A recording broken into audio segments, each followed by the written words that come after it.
Okay, ladies, I am excited for you to meet today's podcast guest. Some of you may know her, some of you may not, but after today, you will know her even more than ever before. So let me introduce to you Arna van Goch, who's a business automations coach. And I know you're like, Leighanne, like, what's that? Of course, I'm going to tell you, and then she's going to let you know even more when she shares.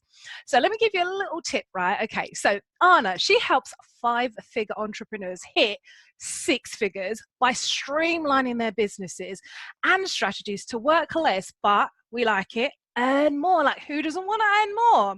And now, over her own entrepreneurial journey, she's worked with online businesses to land 6-figure contracts and support businesses reaching 7-figure contracts. Now, she's not a lady who likes to stay at home. She's out and about and adventurous. She has lived on 3 continents and 5 countries in the last decade. Like, have you even traveled that much, ladies, in the last decade?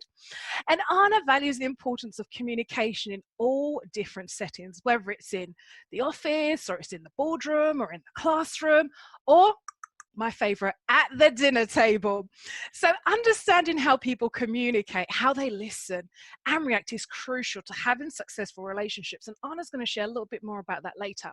And this is why she's so super duper passionate about working with social media. Now, it's not just posting your likes and your pictures of your cat and your dog and your dinner on Instagram. No, Anna's going to show you a little bit more of how to use it effectively. And it's about how people are communicating. So we need to understand how it works and what it means to be communicating in this way. And besides working very, very hard online to get her clients raising up their game, she has an avid passion for travel, energy work, and awesome Netflix series like Next in Fashion. Ladies, I bring you Arna van Goch. Welcome, Arna. Woo!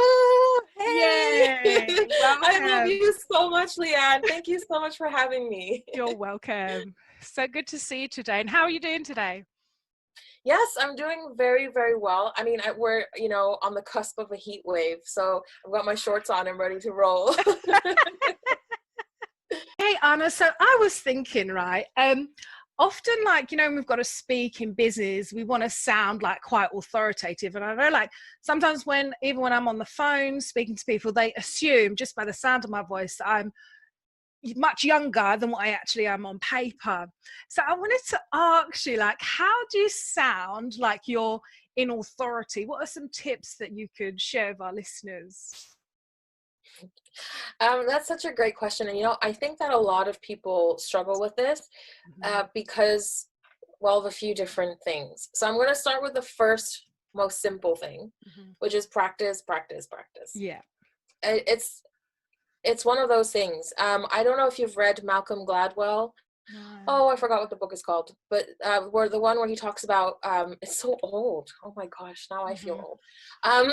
The one where he talks about 10,000 hours.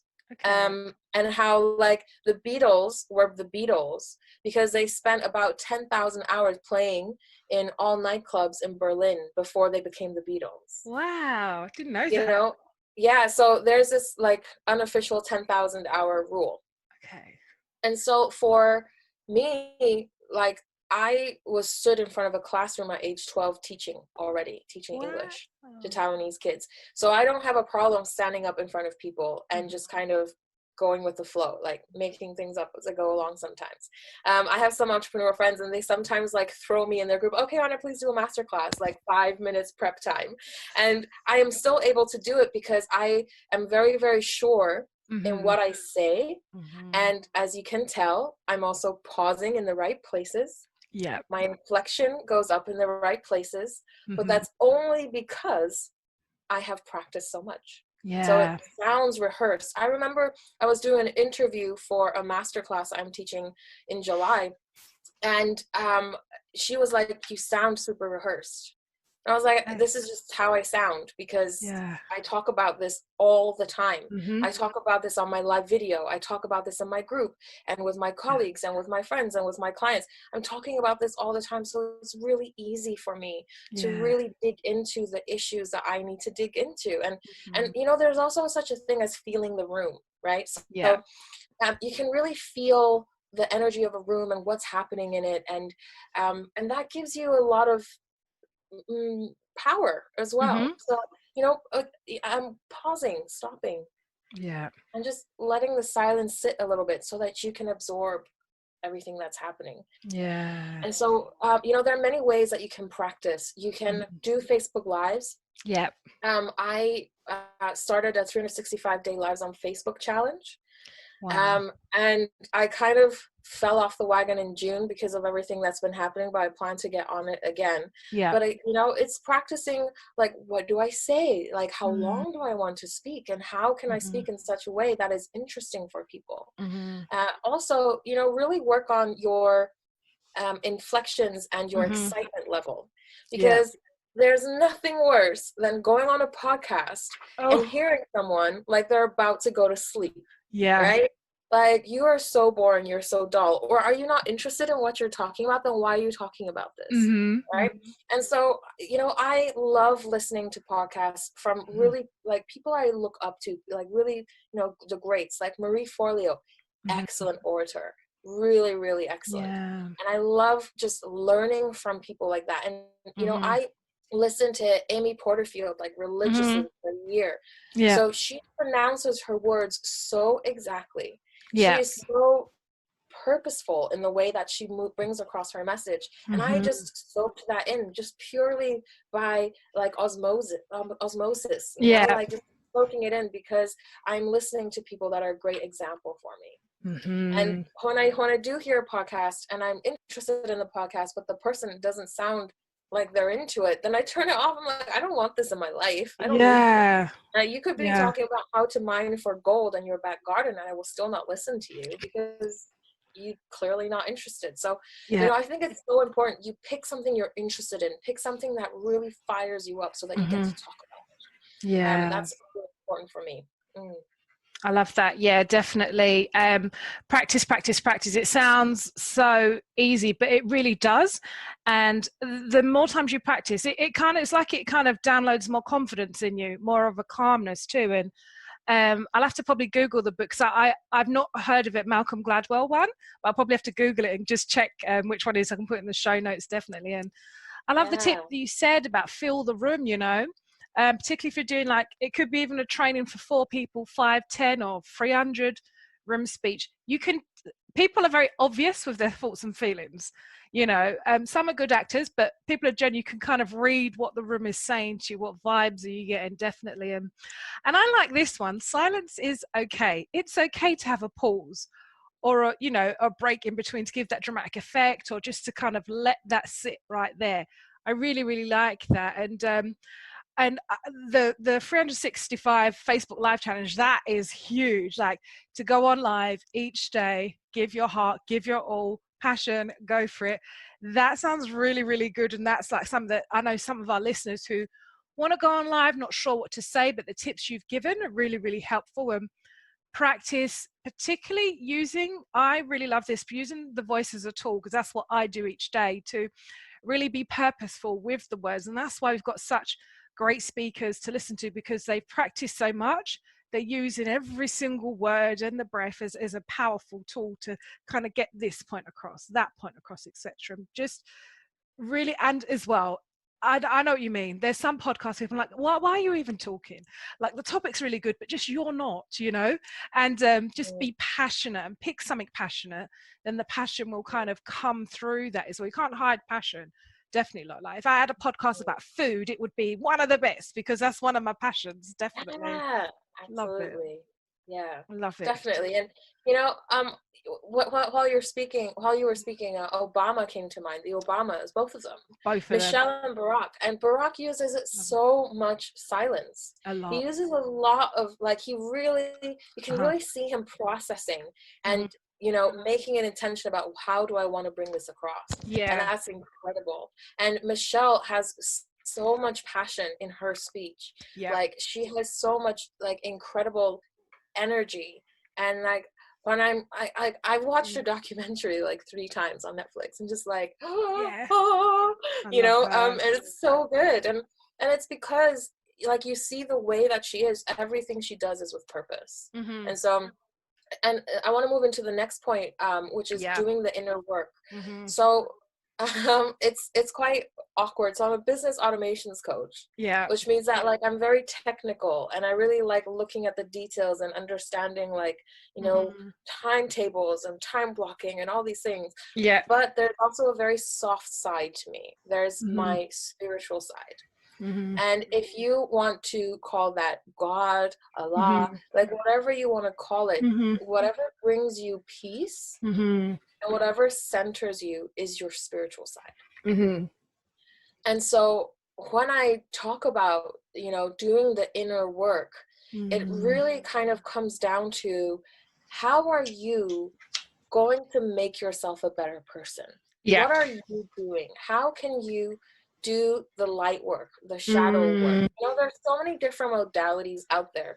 I personally am a sound healer. I also am really into prana energy, prana healing, and so I hope to be certified hopefully by the end of this year, but it depends on all the drama that's going on. Everything. Yeah. But it really is about like, how can I cleanse myself, you know, be pure within myself, so that I can really understand what it is I'm passionate about, so that I can come without all this emotional baggage that's behind me that I'm carrying, that hunches my shoulders over. You know, I'm standing tall because I cleanse my aura, because or chakra, or whatever it is that you believe that fits into this, right? Because that's another thing that I've really noticed, and like learning energy, like this stuff exists in all religions because it is a common truth. Yeah. So it doesn't matter what you call it, but whatever centers you and connects you to who you are and your higher self, and some people call this God, right? Your inner higher self, that is what's going to really bring out your greatness. Yeah. And that's how you stop stuttering. That's how you stop umming and ahhing. And that's how you step into this confidence. Yeah. I wasn't always this confident, and some days I'm not this confident. But because, you know, we're vibing and we're talking, and my pre-call ritual, like I am on fire now, because I really feel it in my soul that this is the kind of message that I want to bring across to people. Yeah. Definitely. I really love that, like about doing the inner work. It's so key, because you can have different dimensions of yourself, like, you know, the business, the logistics side can totally relate to that, and then as well I can relate to having like the softer spiritual side, and myself, like yeah, I have lots of faith in God and really working on the inner self so I can be pure and cleansed, so I can be effective that day, and not just rely on like my own strength, but my inner strength from God, and really be able to deliver, so I can do great speeches, I can say those voiceover things really well, I can train someone how to speak more effectively, because I'm not just relying on like my own self. If I'm having a secure day that day or an insecure day, just go to that deep self and just really pray and be cleansed, and really be able to give that, to really deliver time and time again, to bring out like the inner greatness as well. Because even like just thinking some days, just to breathe deeply and stuff, and just to really be effective in that way, and that will really even just bring out a better part of me. So I really love that about the inner work, and then the pre-speech rituals, and just coming with the energy and the fire and the right passion, just deliver time and time again. That's just been really helpful, how to sound like you're an authority. Gave my two examples, Michelle and Barack Obama, two of my favorite examples of great speakers, where they do it, the way they use it. I'm going to try and get the name of the book as well, by Malcolm Gladwell. I'll put it into the show notes for the listeners and stuff. And feel in the room, practice. Yeah. If you want, I can give a couple of examples of the pre-speech rituals. Yes. So some that have really worked for many people. So a lot of people like meditation when they're doing their and so it can be anything from 2 to 5 minutes. It doesn't have to be long, because I was doing a speaking tour last year, and we were doing them in hotels, and I wasn't even always staying over, so I didn't have like a private room where I could go. Like I didn't have a green room, right? It was just a hotel conference room. So like I literally just went to the bathroom and sat down on the toilet, and I was just like, you know, I did some breathing exercises. They work really well as well. And I set my intention. Again, what I want is, I want 1 new paying customer, or, you know, I want to change 3 people's lives, or I want to get 5 people to message me and tell me how much they enjoyed my speech. Like all of these things can really help. And when you're visualizing that, you know, when you're setting that intention and visualizing it, you kind of go into that room with, okay, it's already done.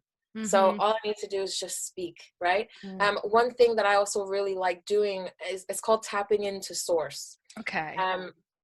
And that is where I visualize, and that's kind of my meditation basically. I sit down and I just visualize like my spirit going up into space, high up into space, into this white cloud.